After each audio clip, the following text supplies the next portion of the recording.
llamo Sinesio Rodríguez, tengo 78 años y soy artista. Me llamo Ainhoa, tengo 7 años y soy artista. Me llamo Mari, tengo 38 años y soy artista.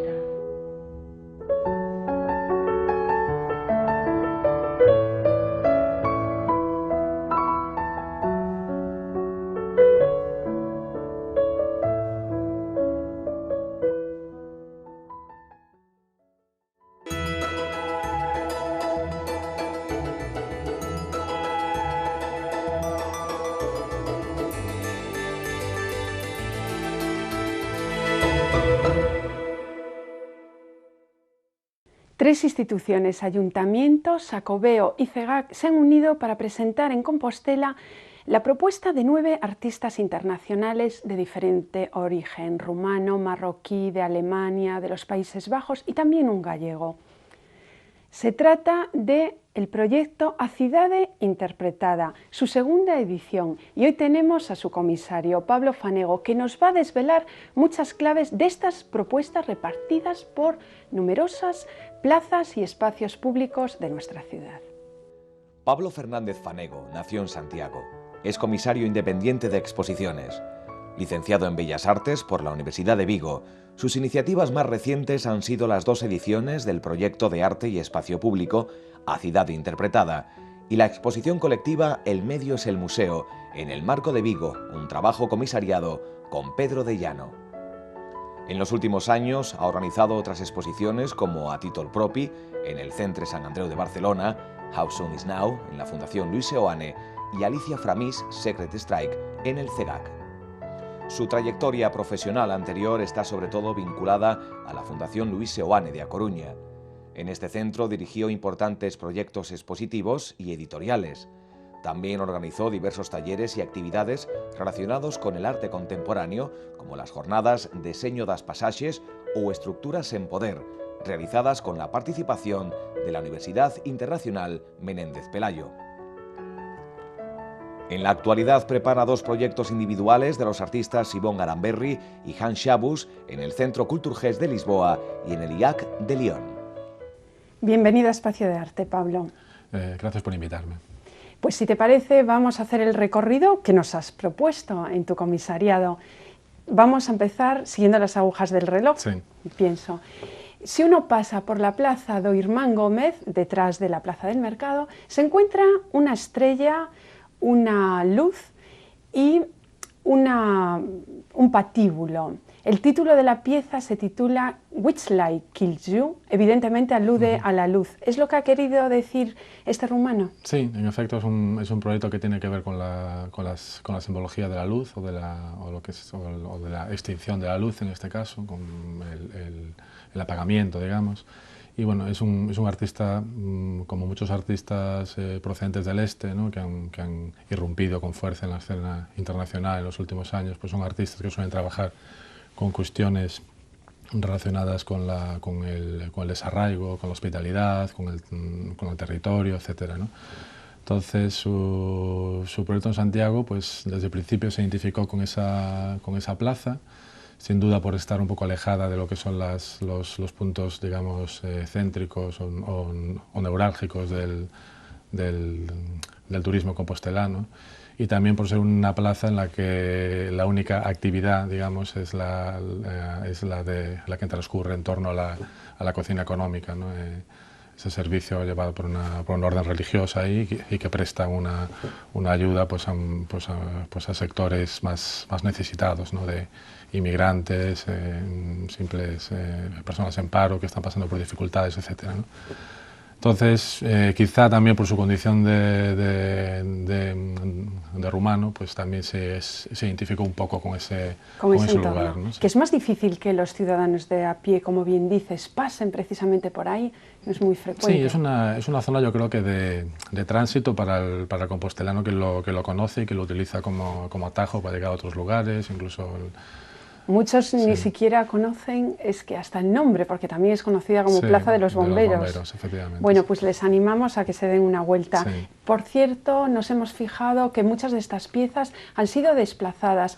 ¿Es algo que ya, teníais previsto? Es algo con lo que siempre hay que contar, es la propia naturaleza de los proyectos de arte público, cuentan con esos imprevistos, pero por mucho que cuentes con ellos siempre hay pues, cuestiones con las que no cuentas, ¿no?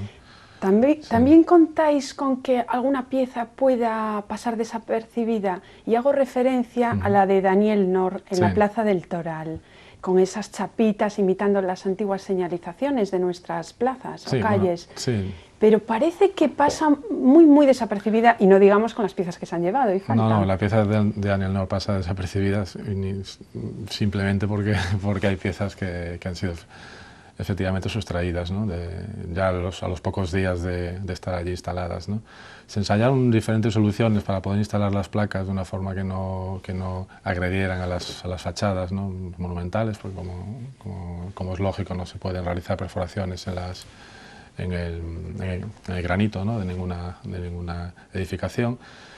Pero bueno, la solución que se adoptó el artista consideró que era satisfactoria y se demostró no serlo tanto, ¿no? con el paso de los días. Sin embargo, es una pieza que desde el principio estuvo concebida para atraer las miradas de una plaza, digamos, en la que concurre mucha gente. Yo creo que esta plaza, quizá la de Cervantes, son las dos plazas que tienen un carácter más público en el sentido de encuentro de la gente, ¿no? Y casi debía funcionar un poco como una galería al aire libre, ¿no? Las paredes iban a ser ocupadas y poco a poco la gente se acercaría a esas imágenes como miniaturas que utilizaban. Bueno, las imágenes estaban impresas en un tipo de placas esmaltadas que son como las que se utilizan en la señalización de las calles, bueno, las que se utilizaban antiguamente.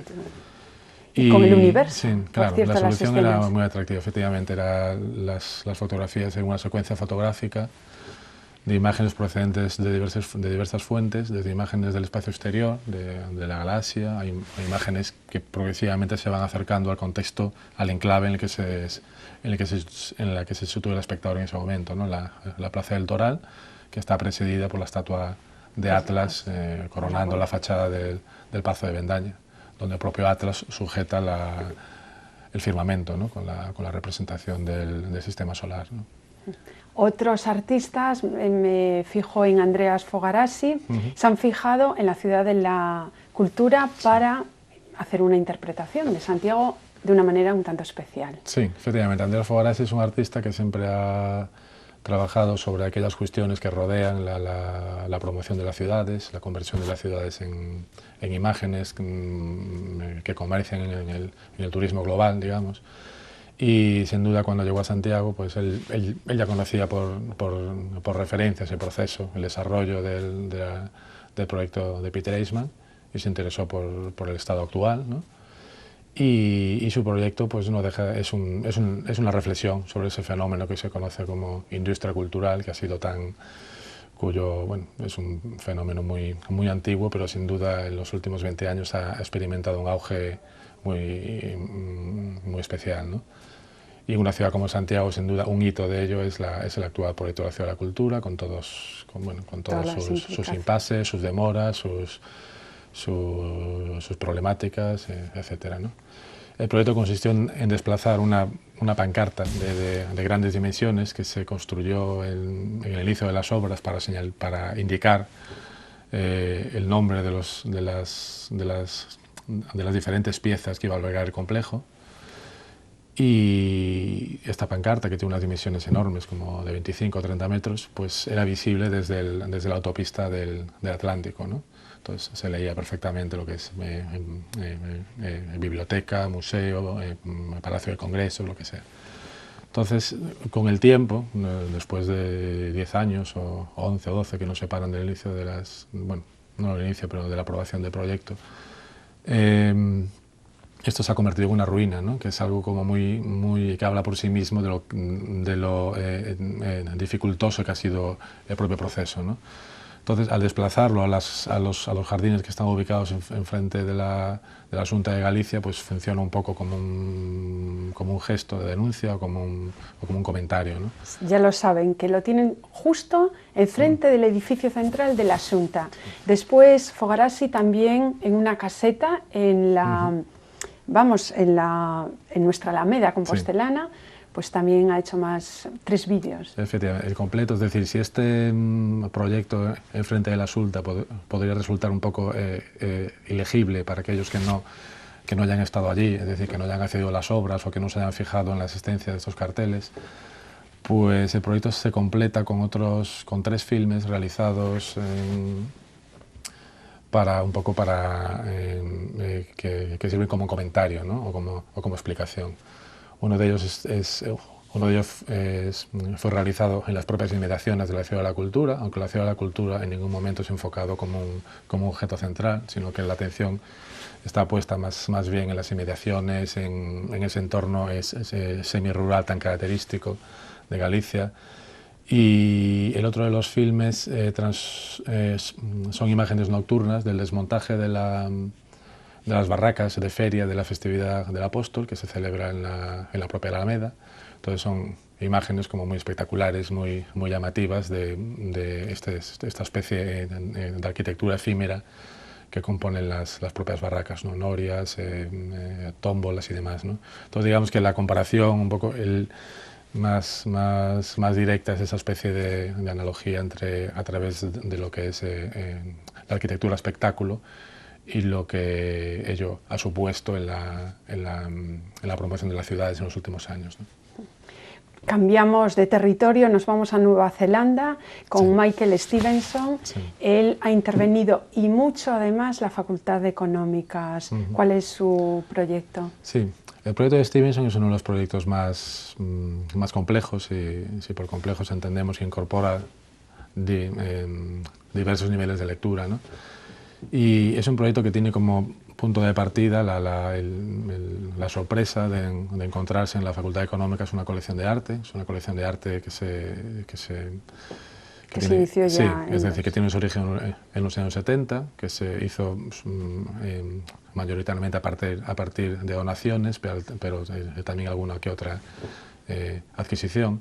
Entonces, esa especie de presencia de las obras de arte en un contexto como una facultad de económicas, pues le sorprendió mucho al artista, y lo que quiso fue, digamos, reactualizar el significado de esas pinturas y esas esculturas en esos espacios, ¿no? Entonces, los 4 patios interiores que se encuentran en el interior del edificio, pues fueron, digamos, rellenados con una serie de materiales que establecen una reflexión sobre cuestiones de economía, de arte, de antropología, etcétera, ¿no? También cuestiones relacionadas con la crisis del arte, con la crisis económica, etcétera. Muy actuales y bueno, también ha metido hasta una plantación de maíz, fíjense, Sí. el nuestro, un homenaje también al artista fallecido Amán. Sí, la plantación de maíz es como una especie, es decir, cada patio funciona como una especie de clase de economía, digamos, ¿no? Entonces, el primer patio, según cuenta el artista, los primeros contratos financieros de los que existe constancia surgieron alrededor de la prevención contra el fracaso en las cosechas, ¿no? Ya en Babilonia hace 2000 y 3000 años, ¿no? Y entonces él quiso hacer un proyecto relacionado con un fracaso, una cosecha, ¿no?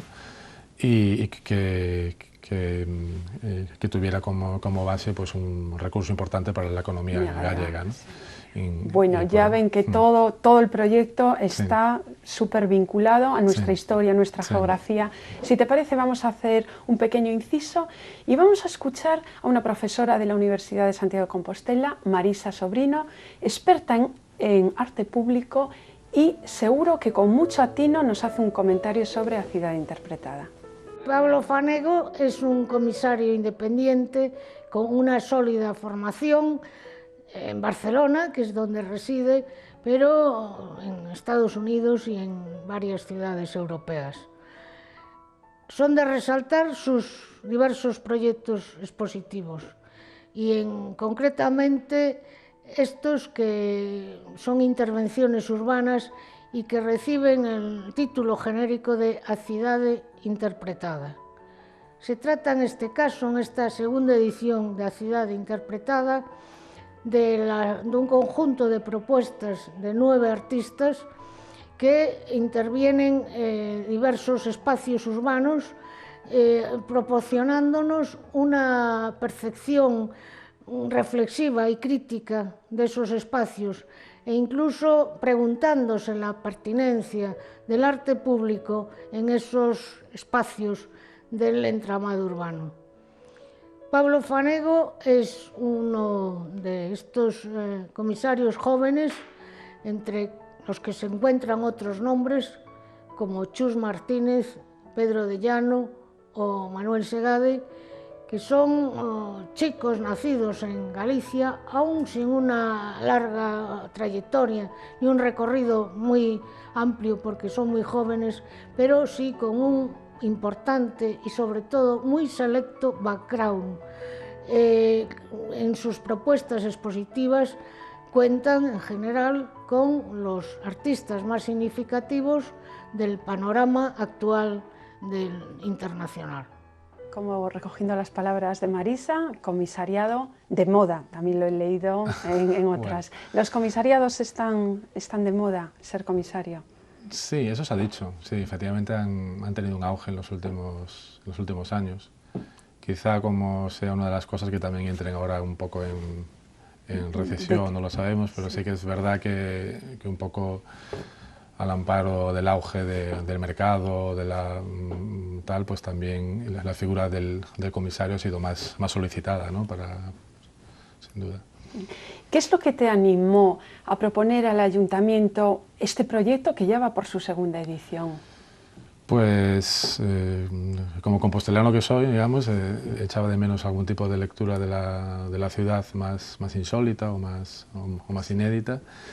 Y eso fue un poco lo que me animó. Claro. Aunque asistamos sí. Lo que es a nivel global, algo que bueno, ya vemos en otros países, ¿no? Que la ciudad se está poniendo como de moda. A lo mejor es el salir de la caja de este cubo blanco. Sí, eso es una salida que es un poco que se desarrolla un poco en completa vecindad con las transformaciones que han experimentado nuestras sociedades en los últimos 15 o 20 años, ¿no? Y la propia colonización del espacio público tiene que ver un poco con eso, con cuestiones relacionadas con la contestación de los artistas frente a la progresiva estandarización o privatización de lo público, etcétera, ¿no? ¿Y qué pasa cuando estos proyectos que van destinados al público, pero el público no se entera?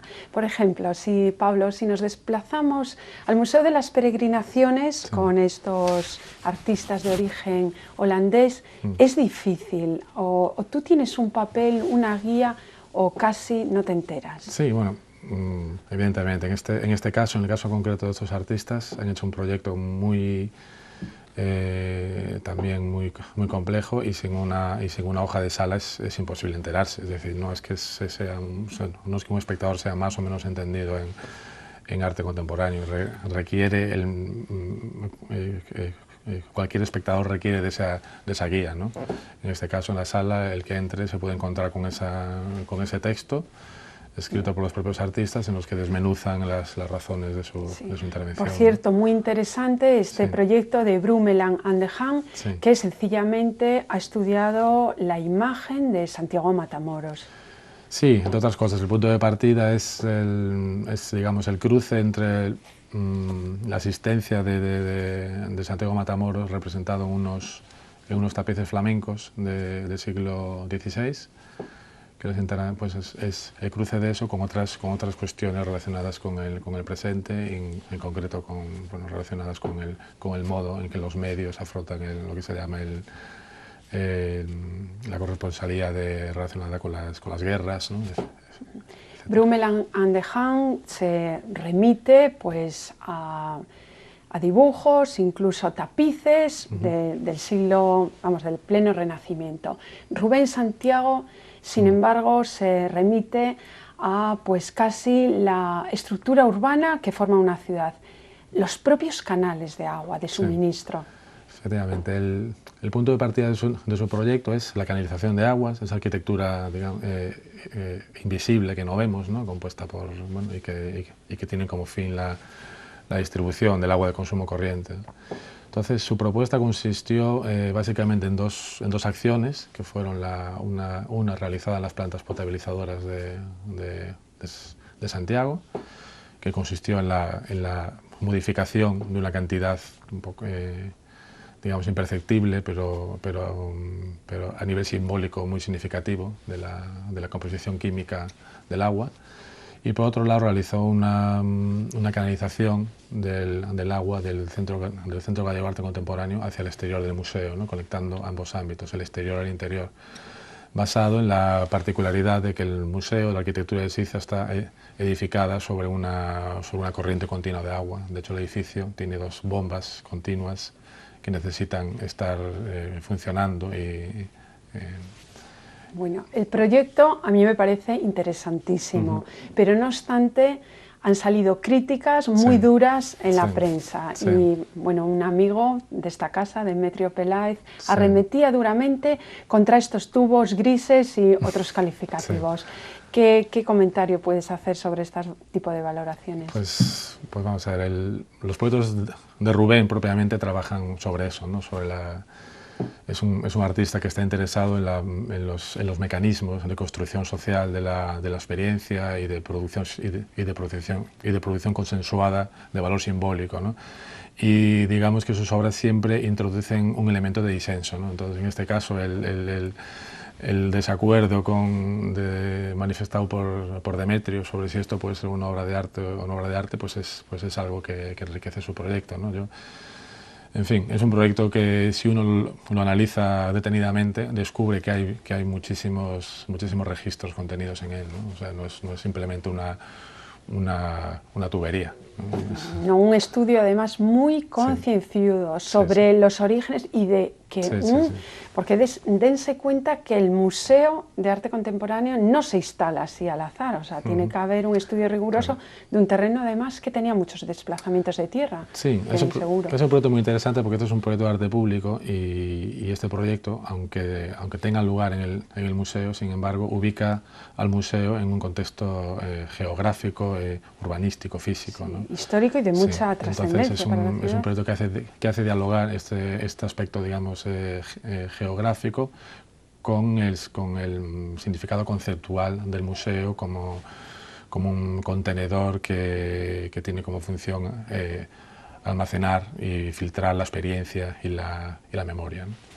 La memoria de los recintos monasteriales. Esto lo ha hecho el alemán Florian Slotava en la zona C de Bonaval. Sí. La zona C, efectivamente, acoge el proyecto de Florian Slotava, que es una solución a la que ha llegado después de una propuesta inicial que consistía en desplazar sus pertenencias a un ámbito interno, a un monasterio de los que existen en funcionamiento en Santiago, un poco por esa confrontación entre lo público y lo privado. Entonces, durante ese tiempo, digamos, el artista llevaría una vida monástica en su domicilio de Berlín, al haber renunciado a sus pertenencias, ¿no? Sin embargo, este proyecto no fue posible realizarlo por razones lógicas, ¿no?, al funcionamiento de los monasterios, y entonces optó por desarrollar un proyecto que consistió en realizar un proyecto en su estudio, que consistió en la filmación de una caja de unas determinadas dimensiones, filmarla, y en el espacio C, que no deja de ser aparte un espacio con un pasado también unido a la orden de los dominicos, al convento de los dominicos. Efectivamente.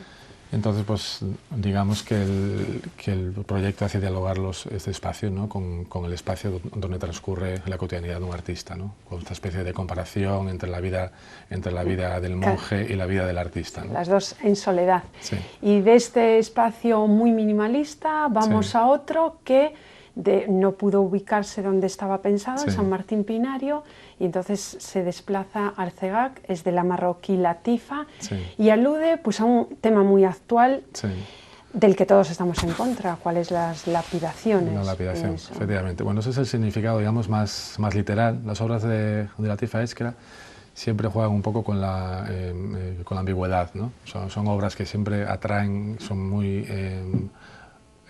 atractivas desde un punto de vista formal, ¿no?